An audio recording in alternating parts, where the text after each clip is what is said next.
Okay, this afternoon's been set aside for an adjudication bench trial as it relates to the parent of these children. May I have the names of our participants, please? And then we'll get to, one child, and then we'll get to the bits of a sidebar that are going to direct, I think, this afternoon's proceedings. May I ask if we're going to be on YouTube? We are. Thank you. Okay, appearances, please. Katerina Dumont, lawyer for any item. Ms. Saja Thomas, counsel for the department. Your Honor, Ms. Jamie Freeze is the CPS worker. She's very sick today. I told her that her presence would likely not be necessary. So she is on standby if the court needs her, but I just wanted to inform the court of that absence. And also present is Ms. Brandy De La Garza, and she is the current foster care worker. Thank you. Michael McFarland. Oh, sorry, I'll let them introduce themselves. Brandy De La Garza from Fostering Solutions, the foster care worker. Michael McFarland, representing mother. Please introduce yourself. Victoria Dior. You need to get a little closer to the microphone. You were breaking up. Victoria Dehart. Much better. Thank you. What's the last name? Nito? Dehart, I believe. Dehart. Is that right, Miss Victoria? Yes, Your Honor. Okay, got it. Thank you. All right, Mr. McFarland, would you like to make some comments about the sidebar? Yes, Your Honor. Obviously, my client is in jail, unable right now to parent for her child. She is in jail based upon the same concerns that are in the petition, which are number 8, 9, and 10. Therefore, we would be requesting to enter into a no contest plea. I've discussed with my client. She does not need the petition reread. At this point in time, she's done some classes in jail, like a family team meeting to discuss what the case service plan would look like. We realize that there'd be a psychological evaluation, a drug evaluation, parenting classes, also help with home, housing, I should say, transportation. These are some of the numerous concerns that we think would be addressed in the case service plan. All right, any objections, Ms. Thomas? No, Your Honor. Now, I should also add that we talked about waiving the workers testifying and relying upon the petition itself, which I have no objection to. Good. I understand that that did come from you originally, Ms. Thomas, is that right? Yes, Your Honor, that was in hopes that Ms. Freeze would not have to log in and testify. All right, Ms. Dumont, do you find the plan for the no contest plea to serve the best interest of the minor child in this case? Yes, Your Honor. Any thoughts on using the contents of the petition in lieu of the testimony of the worker? I would stipulate to that for the factual basis as well. Very well. All right, Deputy Ames, would you swear in Ms. Victoria Dehart, please?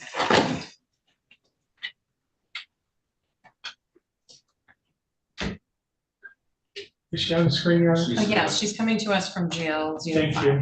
Please raise your right hand. Do you swear or affirm to tell the truth, the whole truth, and nothing but the truth, so help you God? Yes, I do.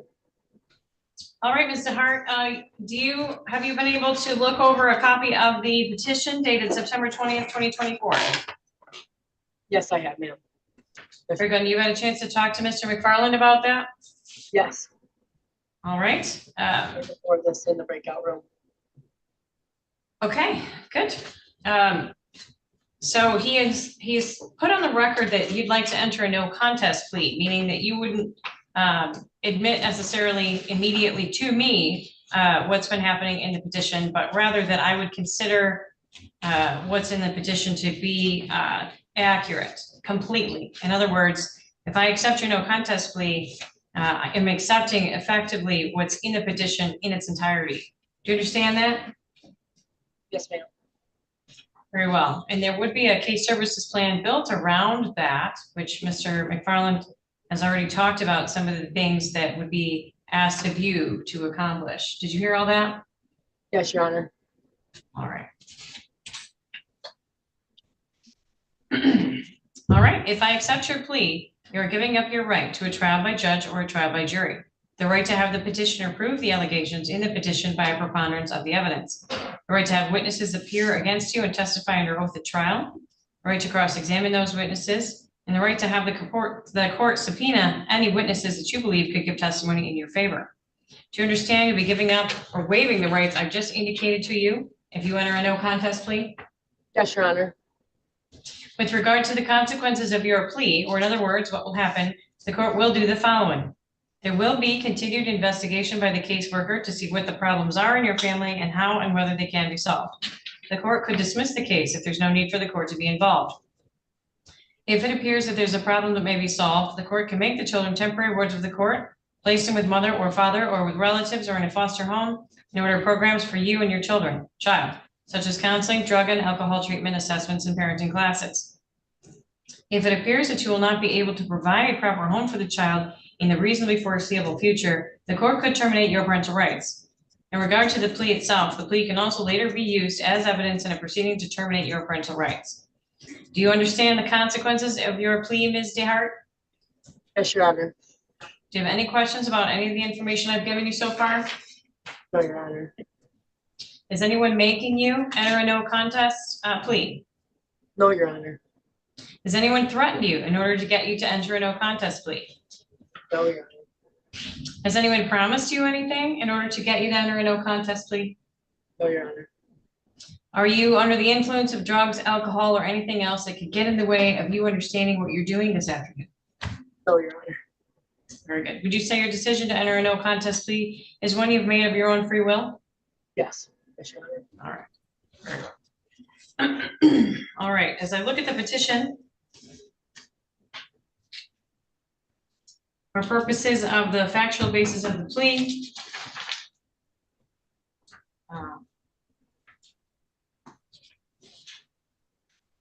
obviously you are coming to us from Lenawee County Jail at this time, is that right? Yes, Your Honor. It is. Thank you. All right. It would appear that there are some criminal charges, and as a result of that, for example, a high-speed car chase wherein the child was in the vehicle. It was thought that Miss Victoria DeHart was under the influence of substances at that time, and she did leave the child in the car. The grandparents came to pick up the child. Ms. DeHart did try to retrieve the child a day or two later, got into a physical altercation with some family members, it looks like, and then fled the scene before law enforcement arrived. That was at the original altercation. Since that point in time, until the filing of the petition, it would appear that the child was left with the grandparents without legal authority to continue to take care of the child. And against the will of Ms. Victoria DeHart, who did appear at one point asking for the child, but was denied by the grandparents at that time before disappearing again and coming to us here today from jail. Additional facts and circumstances for purposes of the plea, Ms. Thomas? Thank you, Your Honor. I would also just, if the court would be willing to accept, I guess, recognizing the other portions of this record since we've been here on the preliminary hearing back in September. This is the first time that Ms. DeHart has been able to join us. And so for several months, she was not available to the child for care and custody. I think that in addition to the substance abuse concerns, the psychological, as Mr. McFarland noted, also some parenting education would be needed, and especially rebuilding that bond once she's available for some parenting time. And I think that there was a court report provided back in November, which would outline a sample of a case service plan. And I think that it is accurate in addressing or sufficient in addressing the issues that face Ms. DeHart at this time. Does look like there's documents that were received by the court November 13th, 2024, and November 19th, 2024.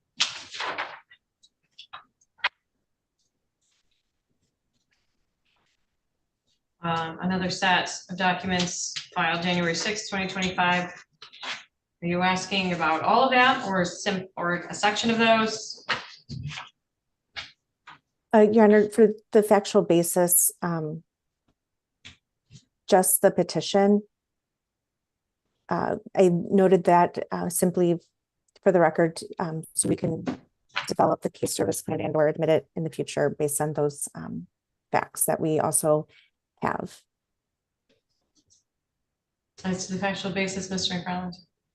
Well, I think what you stated in the petition is what we need, Your Honor. As far as the case service plan, I'm not objecting to that, but I do think family team meeting or at least my client discussing that with the ongoing worker would be the way to proceed. I'm not sure that she has viewed that potential case service plan or had opportunity to discuss it. There may be some more things that she might need that are not in there. Anything from you, Mr. Mott? No, Your Honor, I'm satisfied. Thank you. All right, so we'll, just to confirm, I have looked at the petition for purposes of the factual basis. Obviously, there have been some preliminary hearings and some other things that have been happening. But in short, I think the only additional thing that would be super relevant at this juncture for adjudication purposes would be the extended disappearance of your client. Mr. McFarland? Yes, Your Honor. Taking a look back in November 27th, we had mentioned that there was ICWA inquiries as to paternal grandfather indicated native heritage. Do we have any documentation on that? Okay. And I'd like to at least ask my client the ICWA question again. All right. Are you satisfied with the advice of rights and the factual basis of the plea? That I am. Ms. Thomas?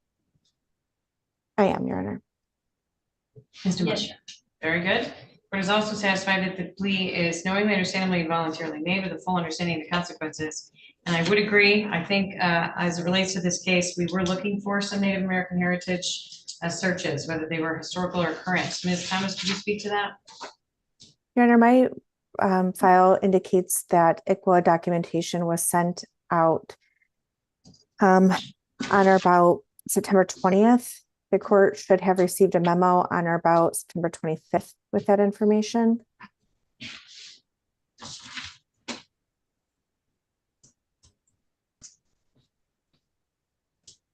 Would have been presented for our pretrial hearing or preliminary hearing that was set on September 27th, 2024.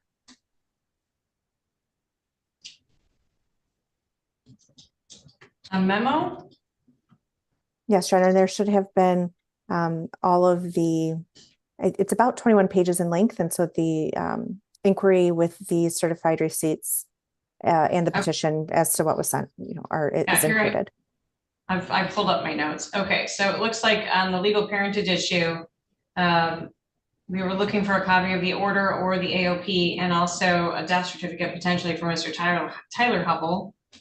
The ICWA inquiry status was noted to be that the inquiry was sent and we received certified mail proof that it was sent to, looks like 6 tribes plus the BIA. So we would look for the green card receipts or any denial letters from those tribes as of today. And Your Honor, I don't have an update on those. All right. Your Honor, I do have a copy of the AOP. I received that at the beginning of October. So I can email that to everyone if they do not already have it. Very well. Well, and as I referenced earlier, I have a number of documents that are just floating in this file. So hopefully we'll be able to look at those at the initial disposition, or we can look at them today, whatever you want to, however you want to handle that. But absolutely, I would need a copy of that AOP and then preferably a copy of the death certificate as well on the father. including, of course, the update on the Native American heritage searches. Yes.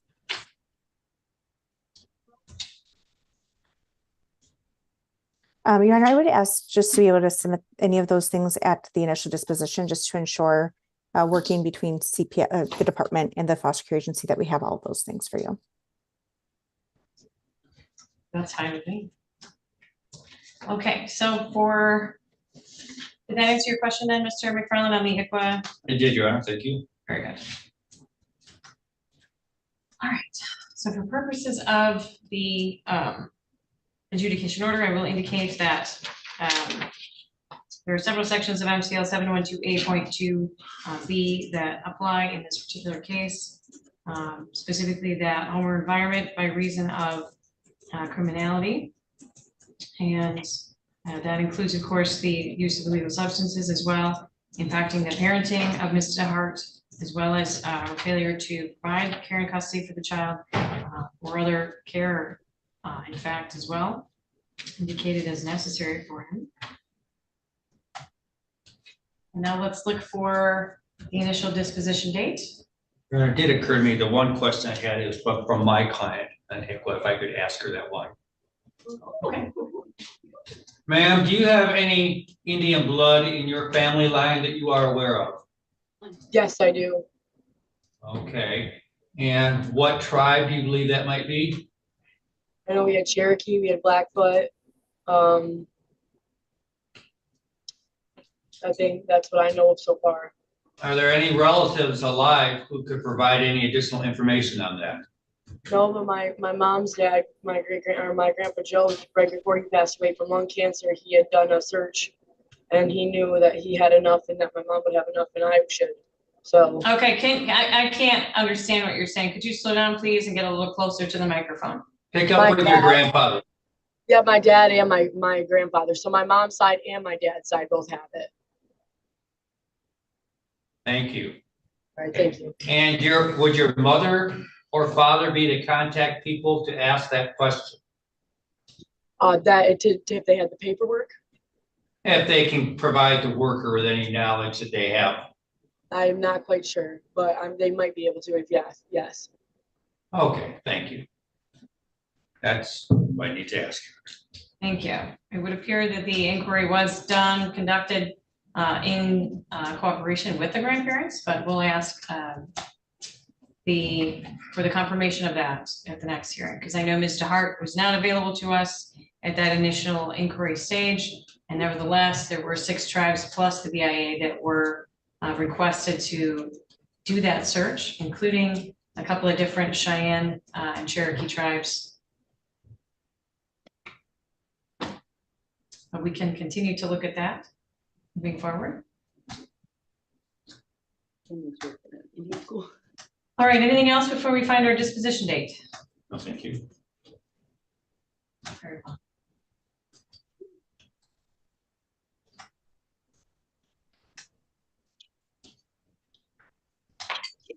Pictures, not the pictures. Looks like Friday, February 7th at 2:30 is available. That's fine by me. That works, Your Honor. Right, very well, thank you.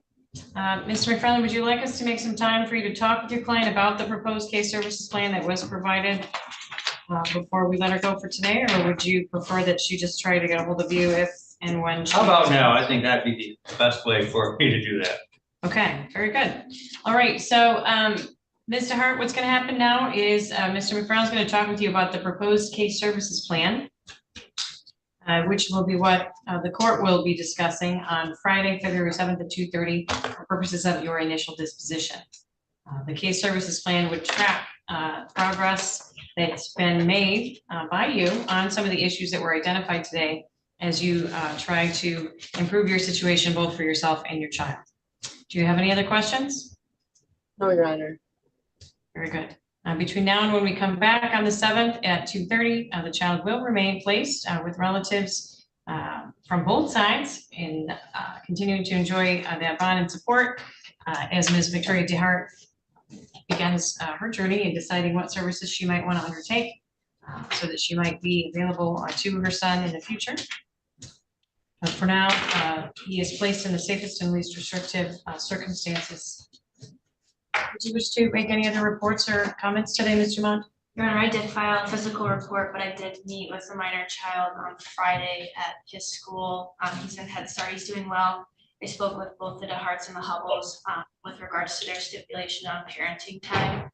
They're close to 50-50 at this point, and both sides are doing well. There's little hiccups, but that's to be expected. The minor child is adjusting well to overnights that he didn't have previously with the Hubbles. Head Start's going well. They said there's no developmental delays that they can see. My one question was, I thought at the last hearing, family counseling was ordered. I tried to find that somewhere. I didn't see that, but I just wondered if that was something that the court would want the family to participate in. I know there is one in Brooklyn that is close to both sides residents and willing to help. Yes, that is accurate. I had indicated that that should be part of what happens. The order dated 12/5/2024 in fact says JH should be referred for individual and family therapy, which should include both sets of grandparents. Okay. So you're absolutely right, and that should be something we'll be looking at the next report. Yeah, sure. I don't believe it's started as of now, but hopefully they can get that implemented.